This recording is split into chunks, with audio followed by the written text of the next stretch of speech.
Second kidney problem that is known as renal failure, जिसे हम kidney failure भी जो है वो कहते हैं।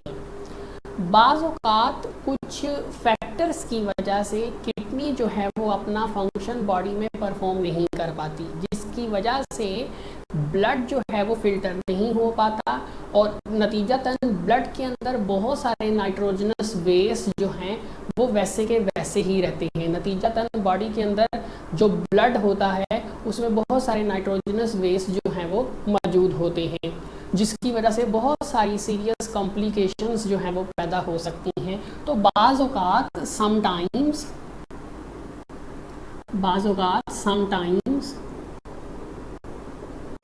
ड्यू टू सम पैथोलॉजिकल और केमिकल फैक्टर्स, बाज़ औक़ात कुछ पैथोलॉजिकल या केमिकल फैक्टर्स की वजह से जो नेफ्रॉन्स होती हैं, नेफ्रॉन्स इन किडनीज में damage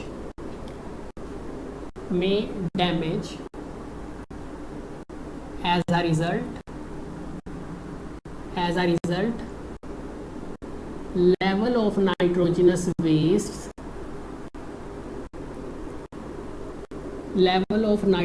wastes for example urea rise in body blood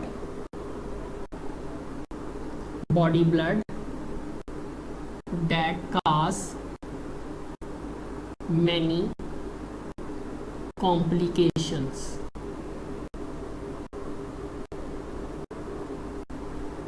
तो किडनी फेलियर क्या है? बाज़ औक़ात कुछ पैथोलॉजिकल या केमिकल फैक्टर्स की वजह से किडनीज के अंदर जो नेफ्रॉन्स होती हैं वो डैमेज हो जाती हैं, जिसका नतीजा क्या निकलता है? जब नेफ्रॉन्स डैमेज हो जाएंगी तो अल्टीमेटली ब्लड की फिल्ट्रेशन नहीं हो सकेगी। नतीजतन क्या होगा? ब्लड के अंदर जो बॉडी के अंदर जो है ब्लड जो कि बॉडी के अंदर पाया जाता है, बॉडी के अंदर ब्लड में नाइट्रोजनस फेज खासतौर पर यूरिया की तादाद जो है वो बढ़ना शुरू हो जाएगी, जो कि बॉडी में बहुत सारी कॉम्प्लिकेशंस का बायस जो है वो बन सकते हैं। तो रीनल फेलियर के अगर हम बिस्मिल्लाहिर्रहमानिर्रहीम, तो अगर हम किडनी फेलियर के ट्रीटमेंट की अगर हम बात करें तो अगर हम किडनी फेलियर के ट्रीटमेंट की बात करें तो किडनी फेलियर का जो ट्रीटमेंट है, किडनी फेलियर के लिए जो ट्रीटमेंट इस्तेमाल होता है दैट इज़ अस्सलामु अलैकुम स्टूडेंट्स। रीनल फेलियर के ट्रीटमेंट की अगर हम बात करें तो रीनल फेलियर के लिए जो ट्रीटमेंट इस्तेमाल किया जाता है that is known as dialysis. अब डायलाइसिस क्या है?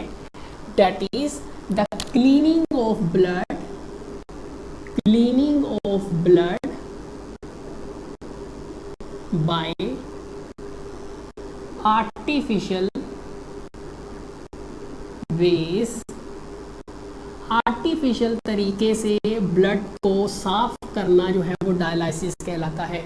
क्योंकि किडनी फेलियर में ब्लड जो है वो बॉडी का फिल्टर नहीं हो पाता, जिसकी वजह से ब्लड में बहुत सारे नाइट्रोजनस वेस्ट जो हैं वो जमा हो जाते हैं, जो कॉम्प्लिकेशंस का बायस बनते हैं। तो डायलाइसिस में उस ब्लड को क्या किया जाता है? आर्टिफिशियल तरीके से जो है वो साफ कर दिया जाता है। अब डायलाइसिस जो है ये दो तरह की होती है। There are two types of dialysis. Dialysis की जो पहली टाइप है वो है पेरिटोनियल डायलाइसिस। Peritoneal dialysis. जबकि जो दूसरी किस्म है वो है हीमोडायलाइसिस। हीमोडायलाइसिस। तो हमने बात की थी कि डायलाइसिस में ब्लड को आर्टिफिशियल तरीके से जो है वो साफ़ किया जाता है।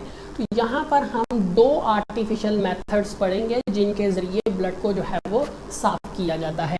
पहला है पेरिटोनियल डायलाइसिस और दूसरा जो है वो है हीमोडायलाइसिस। अगर हम पहले हीमोडायलाइसिस की बात करें तो हीमोडायलाइसिस एक ऐसा मेथड है जिसमें पेशेंट जो है, पेशेंट की आर्टरी से ब्लड जो है वो निकाला जाता है और उस ब्लड को एक ट्यूब की मदद से एक ख़ास किस्म की मशीन में दाखिल किया जाता है। इसे हम कहते हैं डायलाइज़र मशीन। डायलाइज़र मशीन जिसमें बहुत सारे थिन चैम्बर्स जो हैं वो मौजूद होते हैं, कुछ खाने जो हैं वो मौजूद होते हैं जिनके अंदर मरीज़ का ब्लड जो है वो दाखिल किया जाता है। जबकि इस डायलाइज़र मशीन के दूसरी तरफ से एक फ्लूइड दाखिल किया जाता है जिसे डायलाइसिस फ्लूइड जो है वो कहा जाता है, डायलाइसिस फ्लूइड। अब होता कुछ यूँ है कि जब मरीज़ का ब्लड डायलाइज़र मशीन में से गुजारा जाता है तो मरीज़ के ब्लड में जो नाइट्रोजनस वेस्ट, डिफरेंट टाइप्स के जो नाइट्रोजनस वेस्ट मौजूद होते हैं जो किडनी फेलियर की वजह से फिल्टर नहीं हो पाए थे, वो इन चैम्बर्स से जो है वो निकल कर डायलाइसिस फ्लूइड में जो है वो शामिल हो जाते हैं। तो जब ब्लड, जैसे जैसे ब्लड इन चैम्बर्स में से गुजरता है तो ब्लड में मौजूद जो नाइट्रोजनस वेस्ट होते हैं वो डायलाइसिस फ्लूइड में दाखिल हो जाते हैं और यूं यहाँ से जो ब्लड दूसरी तरफ से, जब डायलाइज़र मशीन के दूसरी तरफ से जब ब्लड बाहर निकलता है तो उसमें किसी किस्म का कोई नाइट्रोजनस वेस्ट जो है, कोई नाइट्रोजनस वेस्ट जो है वो मौजूद नहीं होता। तो हीमोडायलाइसिस एक ऐसा मेथड है जिसमें डायलाइज़र मशीन की मदद से ब्लड को जो है वो साफ किया जाता है। The patient blood is passing through a dialyser machine in which many chambers are present. Around the chambers dialysis fluid is present. The nitrogenous waste in present in blood, they are moved out and enter into dialysis fluid, and from another side the clean blood, the filtered blood is entered into the vein of the patient. Second अगर हम बात करें peritoneal dialysis की, तो peritoneal dialysis जो है इस method में पेरिटोनियम के ज़रिए जो है वो डायलाइसिस फ्लूइड जो है, पेरिटोनियल डायलाइसिस की अगर हम बात करें तो इस मेथड में भी ब्लड को क्लीन किया जाता है, लेकिन जो तरीकाकार इस्तेमाल किया जाता है वो डिफरेंट होता है। अब इसे हम पेरिटोनियल डायलाइसिस क्यों कहते हैं? क्योंकि इस तरीकाकार में ब्लड को साफ करने के लिए जो डायलाइसिस फ्लूइड होता है वो बॉडी के अंदर जो है वो दाखिल किया जाता है। बॉडी के अंदर बहुत सारी खाली जगह जो है वो मौजूद होती हैं जिसे हम कहते हैं पेरिटोनियल कैविटी। ये आप देख सकते हैं, ये एब्डोमेन वाला हिस्सा जो है वो बनाया है, जैसे यहाँ पर ये कुछ बॉडी ऑर्गन्स जो हैं वो मौजूद हैं जो ब्लैक कलर में शो किए गए हैं, और ये खाली कैविटी जो है वो नज़र आ रही है। This is known as peritoneal cavity. आप इसको पेरिटोनियल कैविटी इसलिए कहते हैं कि ये जो कैविटी है ये चारों तरफ से एक जैसे कि यहाँ पे दिखाया गया एक ब्लू लेयर से जो है वो कवर्ड होती है। ये जो ब्लू लेयर है इसे हम कहते हैं पेरिटोनियम। और ये जो ब्लू लेयर जो हमें पेरिटोनियम नजर आ रही है, इस पेरिटोनियम के अंदर ब्लड वेसल्स जो है वो मौजूद होती है। इस पेरिटोनियम के अंदर जो है वो ब्लड वेसल्स जो है वो मौजूद होती हैं जिसमें नाइट्रोजनस वेस्ट मौजूद हैं जिन्हें हमें क्लीन करना है। अब इस ट्रीटमेंट में होता क्या है कि एक ख़ास किस्म की सिरिंज नुमा डिवाइस के ज़रिए, जिसे कैथीटर कहा जाता है, उस कैथीटर की मदद से डायलाइसिस फ्लूइड को पेरिटोनियल कैविटी में दाखिल किया जाता है। जब डायलाइसिस फ्लूइड को पेरिटोनियल कैविटी में दाखिल किया जाता है, जैसे कि आप यहाँ पे देख सकते हैं, तो डायलाइसिस फ्लूइड जो है वो पेरिटोनियम के साथ जो है वो टकराता है, जिसका नतीजा क्या होता है? हम जानते हैं कि पेरिटोनियम के अंदर ब्लड वेसल्स जो हैं वो मौजूद होती हैं। अब ब्लड वेसल्स के अंदर जैसे कि यहाँ पर ब्लड मौजूद है जिसमें नाइट्रोजनस वेस्ट है। जब डायलाइसिस फ्लूइड पेरिटोनियल कैविटी में दाखिल होता है तो ब्लड से जो नाइट्रोजनस वेस्ट होते हैं वो डायलाइसिस फ्लूइड में शामिल होना शुरू हो जाते हैं।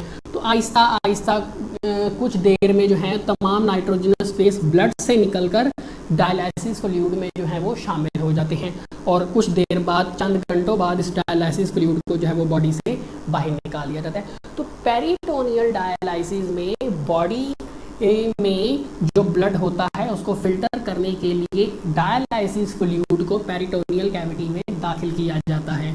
तो यहाँ पर डायलाइसिस फ्लूइड को बॉडी के अंदर दाखिल करके ब्लड को फिल्टर किया जा रहा है, लेकिन यहाँ पर डायलाइसिस फ्लूइड बॉडी के बाहर एक आर्टिफिशियल मशीन जिसे हम डायलाइजर मशीन का नाम देते हैं उसमें मौजूद होता है। तो ये वो दो ट्रीटमेंट्स हैं जिनके ज़रिए ब्लड को जो है वो क्लीन किया जाता है।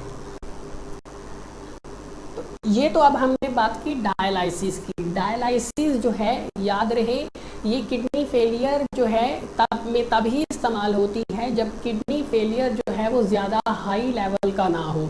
मिसाल के तौर पर किडनी जो है वो कुछ फंक्शन परफॉर्म कर रही है, हाफ फंक्शन परफॉर्म कर रही है, हाफ फंक्शन परफॉर्म नहीं कर रही, तो ऐसे केसेस में डायलाइसिस का इस्तेमाल किया जाता है। लेकिन बाज़ केसेस में जो पेशेंट्स होते हैं उनकी किडनी 100% जो है वो काम करना छोड़ देती है, मतलब कि किडनी फेलियर जो है वो आखिरी लेवल, आखिरी स्टेज, एंड स्टेज पर जो है वो पहुंच चुका होता है। तो अगर किडनी बॉडी में बिल्कुल ही काम करना छोड़ दे तो उसके लिए नॉर्मली जो है वो जो मेथड इस्तेमाल होता है, जो ट्रीटमेंट इस्तेमाल होता है, that is kidney transplant. Kidney transplant normally जब किसी शख्स की किडनी जो है वो फेलियर का शिकार होती है तो डॉक्टर जो है वो प्रेस्क्राइब करता है depending upon the how much kidney has been failed. तो ये डॉक्टर डिसाइड करता है कि आया कि उस पेशेंट को डायलाइसिस पे जाना चाहिए या किडनी ट्रांसप्लांट पे जाना चाहिए। अगर किडनी ट्रांसप्लांट करवानी भी है तो जब तक प्रॉपर किडनी डोनर नहीं मिलता तब तक उस पेशेंट को डायलाइसिस पे रखा जाता है, और किडनी डोनर मिलने पर उस शख्स की सर्जरी करके उसकी किडनी जो है वो रिप्लेस कर दी जाती है। वो जो किडनी फेल हो चुकी है उसको निकाल कर उसकी जगह पे नॉर्मल किडनी लगा दी जाती है, जिसे हम किडनी ट्रांसप्लांट कहते हैं। थे second topic kidney problem that is renal failure, जिसके बाद हमने उसके दो मेथड्स पढ़े ट्रीटमेंट के, हीमोडायलिसिस और पेरिटोनियल डायलिसिस। हवाले से अगर हम शॉर्ट क्वेश्चन या एमसीक्यूज अगर हम पास पेपर्स में देखें तो हीमोडायलिसिस मींस, हीमोडायलिसिस का मतलब क्या है? तो अल्टीमेटली हीमोडायलिसिस क्या है? That is cleaning of blood. इसमें ब्लड को क्या किया जाता है? साफ़ किया जाता है। नेक्स्ट अगर हम शॉर्ट क्वेश्चन भी देखें तो यही है, what is haemodialysis, give its important, state renal failure. Renal failure जो हमने due to pathological and chemical nature, 2-3 लाइनें जो हैं वो हमने इसके आंसर में लिखनी है। हीमोडायलिसिस क्या है और इसकी इंपॉर्टेंस क्या है? इंपॉर्टेंस ये है कि इसे हम ब्लड की क्लीनिंग के लिए इस्तेमाल करते हैं। हीमोडायलिसिस कुछ इस तरीके से, चूँकि हमने लेक्चर में जो है वो मेंशन नहीं किया था तो इसको हमने इस तरीके से जो है वो लिखना है। अब देखिए इसमें टॉपिक में जो मेन चीज़ थी कि हीमोडायलिसिस में हम एक आर्टिफिशियल मशीन के ज़रिए के पेशेंट के ब्लड को साफ़ करते हैं, उसे हम डायलाइज़र कहते हैं, उसे हमने मार्कर से जो है वो लिखना है या अंडरलाइन जो है वो लास्ट में करना है ताकि वो हाईलाइट रहे। तो इस तरीके से हमने